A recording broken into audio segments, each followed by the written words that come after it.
Good morning, students. Today I am going to teach you English,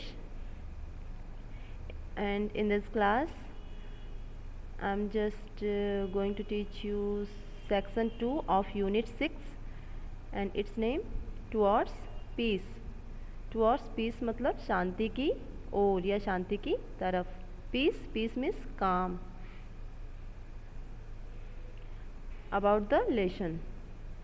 So everybody just take out your English book and open page number 108. So students, now just let's start our chapter. About the lesson. A person's well-directed efforts always pay rich dividends. A person's well-directed efforts, कोई भी व्यक्ति अगर अच्छा प्रयास करता है तो उसे हमेशा क्या होता है, उसे हमेशा अच्छा लाभांश प्राप्त होता है. अब देखिए, Wangari Maathai's love for trees and involvement in nature grew out of her love for her village and the rural countryside she grew up in. अब आपकी जो स्टोरी है ना टुवर्ड्स पीस, ये किसके ऊपर है? वांगरी मथाई. वांगरी मथाई एक लेडी हैं जो कि नेचर से बहुत ज़्यादा लव करती हैं, नेचर के प्रति बहुत ज़्यादा इंटरेस्टेड हैं, और उन्हीं के बारे में ये सारी स्टोरी है. तो देखिए, वांगरी मथाईज लव फॉर ट्रीज. वांगरी मथाई का जो पेड़ों के प्रति प्यार था और इन्वॉल्वमेंट इन नेचर, और नेचर मतलब प्रकृति में उनका जो इन्वॉल्वमेंट था, भागीदारी थी, वो कब बढ़ी, कैसे बढ़ी? Grew out of her love for her village. उनके गांव और गांव के प्रति जो उनका प्रेम था, और उनके द रूरल कंट्री साइड, उनका जो ग्रामीण इलाका था जहाँ वो पली बढ़ी थी, उन्हीं के साथ साथ उनका नेचर के प्रति प्रेम भी बढ़ा, मतलब उन्हीं की वजह से बढ़ा. She learn to understand nature from her grand mother. She learn to understand nature मतलब नेचर के बारे में समझना उन्होंने कहाँ से सीखा? फ्रॉम हर ग्रैंड मदर, अपनी ग्रैंड मदर से सीखा. And other in the family, और अपने परिवार के अन्य लोगों से भी सीखा. She talked about a lord's fig tree near her house. She talked मतलब कौन टॉक करता था? उनकी जो ग्रैंड मदर थी वह उनसे बातें किया करती थी. About a lord's fig tree. Fig मतलब क्या होता है बेटा? अंजीर. तो जो एक लॉर्ड्स, एक बहुत बड़ा अंजीर का पेड़ था, उसके बारे में नियर हर हाउस, उनके घर के पास ही जो बड़ा अंजीर का पेड़ था, उसके बारे में उनकी ग्रैंड मदर उनसे बातें किया करती थी. That her grand mother said was sacred. और उनकी ग्रैंड मदर उनसे क्या कहती थी? कि वो पेड़ क्या है? बहुत सेक्रेड है, मतलब पवित्र है. She would get water for the house from the spring protected by the roots of the tree. और सी वुड गेट वाटर, और वो लोग पानी पीने के लिए पानी कहाँ से पाते थे? स्प्रिंग, उस झरने से पाते थे, जो कि प्रोटेक्ट किया जाता था. किसके द्वारा? उस पेड़ की जड़ों के द्वारा प्रोटेक्ट किया जाता था. मतलब उस जो बड़ा पेड़ था ना, उस पेड़ की जड़ें क्या करती थी? झरने के पानी को प्रोटेक्ट करती थी, और वही झरने का पानी वो लोग पीने के लिए यूज़ करते थे. She said about 200 yards away from the fig trees was a stream named Kanungu. और वह कहती थी, उनसे क्या कहती थी? About the 200 yards away from fig tree. उस फिग ट्री मतलब उस अंजीर के पेड़ से 200 मील दूर क्या था? एक झरना था. उसका, उस झरने का नाम क्या था? कंगनू था, कनुंगू था.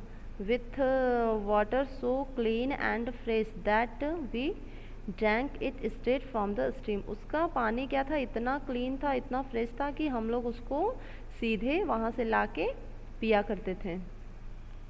वेन वांगरी वॉज यंग, जब वांगरी क्या थी? यंग थी, छोटी थी. Not many girls got a chance to go to school. तो बहुत सारी लड़कियां जो थी उनको स्कूल जाने का मौका नहीं मिलता था.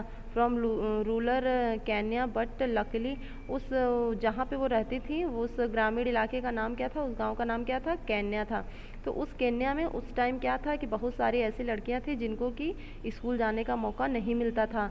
But luckily Wangari's family saw that she was very bright and sent her to school.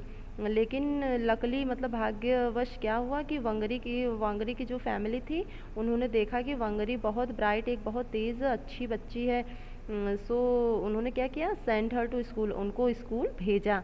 C was smart enough to win a scholarship to study in USA, और USA में स्टडी करने के लिए उन्होंने क्या किया, वो स्कॉलरशिप जीतने के लिए वो मतलब इतनी स्मार्ट थी, वो इतनी टैलेंटेड थी कि उन्होंने USA में स्टडी करने के लिए स्कॉलरशिप को जीता। आफ्टर फिनिशिंग कॉलेज, अपना कॉलेज फिनिश करने के बाद शी कैम बैक, वे वापस आई to Kenya to teach at a university of Nairobi. अब देखिए अपनी वहाँ पे जो इनकी क्वालिफ़िकेशन थी उसको पूरा करने के बाद ये अपने वापस अपने केन्या, अपने छोटे से गांव केन्या में आई, और वहाँ पे इन्होंने क्या किया, teach at university of Nairobi, और वहाँ पे नैरोबी एक यूनिवर्सिटी थी जहाँ वो उन्होंने पढ़ाया, मतलब वहाँ पे पढ़ाती थी। She was the first woman to get a PhD in East and Central Africa, और सेंट्रल और ईस्ट अफ्रीका में PhD करने वाली वह एक पहली महिला थी। And the first woman to head a department in a university, और यूनिवर्सिटी में हेड ऑफ डिपार्टमेंट बनने वाली भी वह पहली महिला थी। कौन? Wangari. Wangari was very successful and could have led a peaceful and comfortable life. वांगरी क्या थी? इतनी सक्सेसफुल थी कि वो चाहती तो वह बहुत अच्छा, पीसफुल, शांतिपूर्वक और कंफर्टेबल, मतलब एक आरामदायक जीवन जी सकती थी। लेकिन उन्होंने क्या किया? उन्होंने ऐसा नहीं किया। हाउएवर ऑन हर रिटर्न, जबकि अपने वापस आने के बाद उन्होंने क्या किया? She found that wide spread deforestation had cause terrible malnutrition and famine which was stalking the land. She found that, वे जब वापस आए तो उन्होंने क्या पाया? उन्होंने देखा कि वाइड स्प्रेड डिफॉरेस्टेशन, मतलब जो सारे वहाँ पे जंगल थे, पेड़ पौधे थे, सब क्या थे? कट चुके थे। हैड कॉज्ड, और उसकी वजह से क्या हो गया था? मेल न्यूट्रिएशन, मतलब मल न्यूट्रिएशन मिस होता है कुपोषण, जिसकी वजह से वहाँ पे कुपोषण और फैमिनी, मतलब फिमाइन में अकाल, वहाँ पे कुपोषण और अकाल फैल चुका था। Which was talking a land, और सारे जगहों पे, वहाँ सारे लैंड पे बिल्कुल फैल चुका था कुपोषण और अकाल। So students, we have just done for today. The next paragraph we will study in our next class. Okay, bye, take care.